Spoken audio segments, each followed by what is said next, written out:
Okay, so here's the provisions that affect the level of spending. These aren't all of them, just highlight a few of them. Cutting overpayment to Medicare Advantage. Look at how much it's worth. $136 billion. Now, by the way, when CBO scores, right, it scores in 10-year chunks. Right? You don't want to, I mean, it does it year by year, but the number that counts is a 10-year number. So all of these numbers are not per year.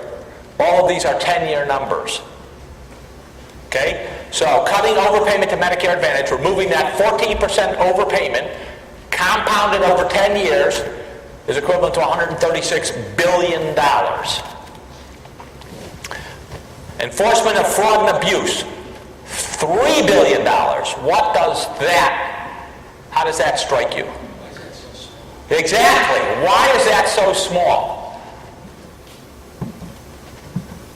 Medicare spent last year, 2010, about, I think the number is $502 billion. How much of that should be fraud? Saving $3 billion over 10 years is $300 million. This is like a ridiculous amount of money. What does that tell you? This is not serious fraud enforcement. There's a lot more money there where it came from. And we could talk later again if you want to know why there's not serious fraud enforcement on Medicare. Administrative simplification, $20 billion. That's really only $2 or $3 billion per year. Not nearly as much as most people estimate because the provisions in the bill are not as full-throated as many of us would want. Generic biologics. This is to create a pathway. You know what a biologic is? It's like a protein or an antibody. Right? Instead of a pill for a drug, it's a protein or an antibody.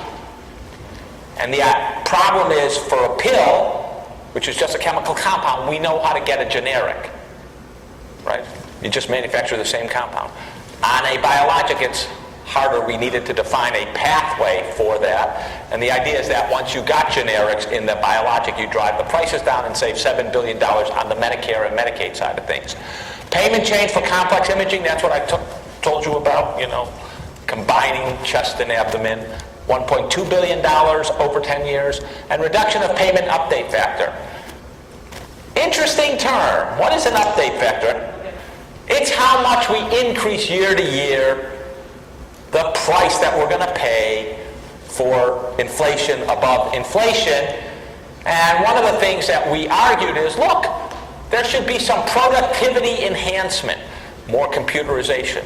We don't count, say, the blood smear. Every time you get your blood, we no longer have a person sitting there and counting how many red cells were there, how many white cells were there, how many platelets, right? A machine does it in a nanosecond or a millisecond, right? That's got to be big productivity increases. We shouldn't have to pay more for that. So this was to say, we're going to reduce how much we increase those payments, recognizing that there's productivity improvements. All of these reduce the level. They do not reduce the rate of growth. All right? What reduces the rate of growth? Well, consistent improvements in quality will reduce costs, at least to some extent. If you reduce your readmission rate and progressively keep reducing your readmission rate, you reduce your hospital infection rate. Eliminate the tax advantage. We'll talk about these and whether they should or shouldn't reduce the rate of growth. All right. Almost all of the ones that I have been emphasizing, the medical homes, the bundle payments, the ACOs, the reduction in payments for if you have too many infections or you have too high a readmission rate, are incentivizing greater focus on providing higher quality care at reduced costs. Okay? My contention is, even if they don't work perfectly, even if they only work partially, all right, we only do a crummy job of implementing them, the impact will be to have providers be much more cost conscious in what tests and treatments they order and in how they deliver services. And notice, if we go back to these, they tend to work in the same direction. So you have medical homes, which we'll talk about. You have accountable care organizations. You have bundled payments, all working in the same direction, paying doctors in the same way to improve quality and reduce costs. It is a very important thing that they're going to be reinforcing each other to get to the same direction. So you don't have one saying to the doctor, reduce costs and improve quality, while another is saying, oh, we're just going to still pay you fee for service. That would go in the opposite direction. Okay. What proportion of total healthcare spending is used by the most expensive 1%?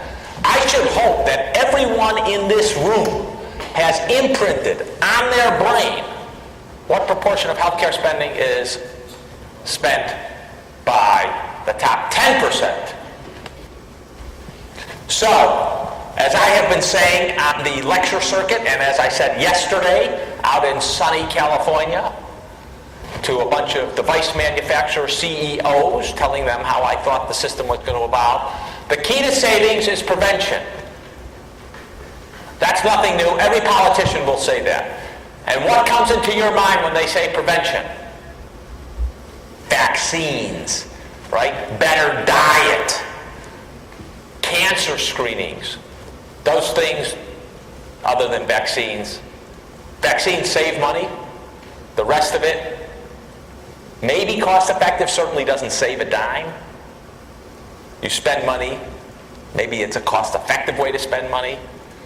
But prevention that you should keep in mind is not primary prevention, the vaccines and cancer screening for healthy people. What you need to keep in mind is tertiary prevention. Keeping the people with diabetes, with heart failure, with coronary artery disease, with hypertension, with asthma. Keeping them healthy so that they don't use the healthcare system as much. That is going to be the key on the long term to reducing emergency room use and reducing hospitalization. Why are we interested in reducing emergency and hospitalizations? That's where the money is. Correct. I'm glad we actually taught you something. All right. I work with a famous health economist named Victor Fuchs, who's now about 85 years old out in California. And he likes to say that if you want to improve the quality of care and save money, you need 3 I's. You need information, infrastructure, and incentives. You need health information technologies to track patients, to track physician performance, to make sure we're doing the right thing. And you need comparative effectiveness research to know what works and what works at the cheapest price. You need an infrastructure to actually deliver this care. Have medical teams that are caring for the patients.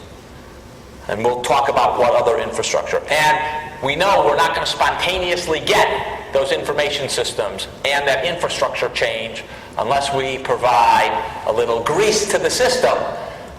And we know that physicians are noble and hospitals are noble and they want to serve the sick. But that grease to the system, Wharton knows all about it. It's money. So, let's talk about some of the provisions and let's illustrate what could be done. This isn't to say that this is what will be done, but it is to say that in each one of these cases there is a rationale and reason to believe that it actually could work and actually do what we claim, which is to improve quality and reduce costs. Medical homes. So there are 100 different projects, tests already of medical homes. From focusing on patients with chronic illness to a pediatric project in Colorado that I think focused on asthma to a project in North Carolina focusing on diabetic patients. Group Health Cooperative is an integrated delivery system in Seattle, and it, in one of its clinics, tested out a new medical home model. In general, if you look at these medical home models, there are 4 elements for success. They sort of have a dedicated non-physician care coordinator. They expand access, so they have someone available who actually knows the patient, has the patient's chart 24/7, so you don't just, every time there's something that comes up in the middle of the night, say, go to the emergency room. They have data-driven tools to facilitate tracking of patients, performance evaluation of the healthcare team, and support decision-making when a condition arises, and they have incentives to change behavior. So let's look at group health cooperative in some detail. They did a lot of different reforms, and notice how much they did. I think this is a very important point. They did structural and team changes. They had smaller physician-patient panels. Instead of having a physician deal with, say, 3,000 patients, they had them deal with 1,500 patients. Second, they had longer standard visit times. So you didn't spend the proverbial 10 minutes with the patient, but you spent 15, 20, 30 minutes with the patient.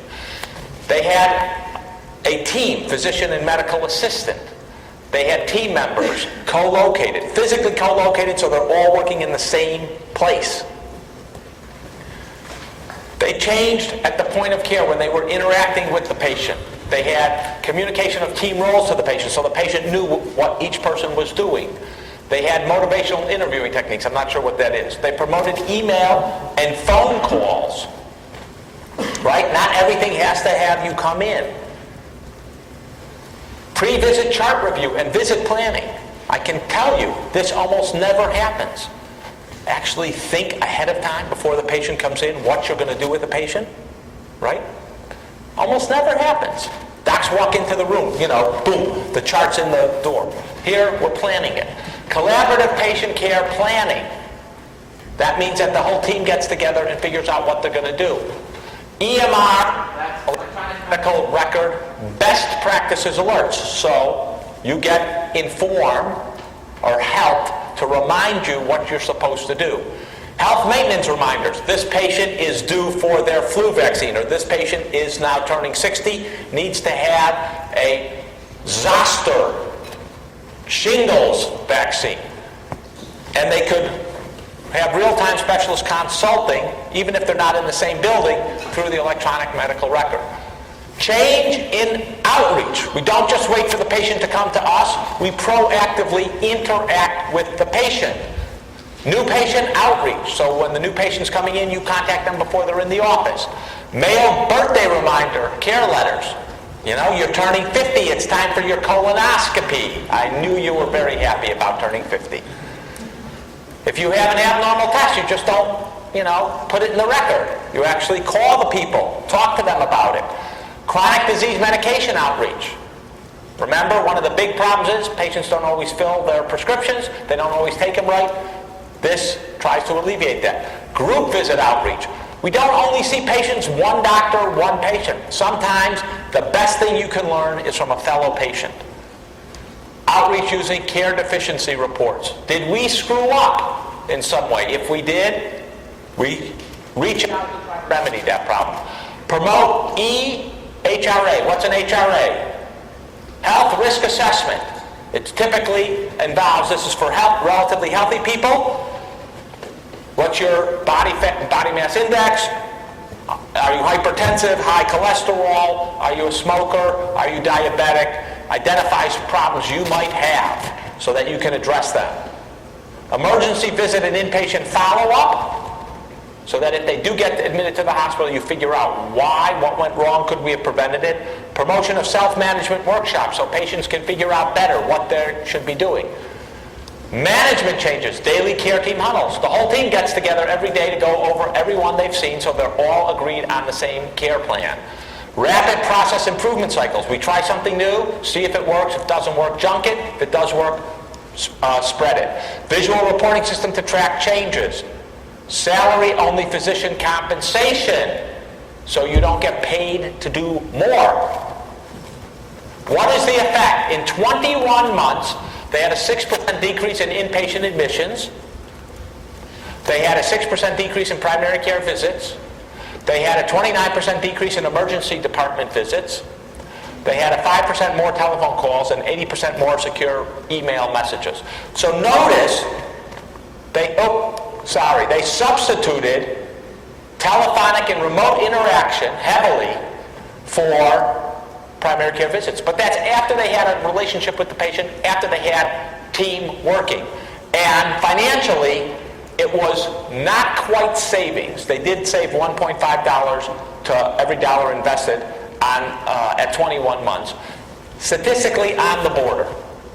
All right? Could have been a fluke. Could have just been the cycle of patients. Could have been the light flu season. Who knows? But it's pretty close. All right? It's certainly not costing more. And every one of the providers was happier when they surveyed them.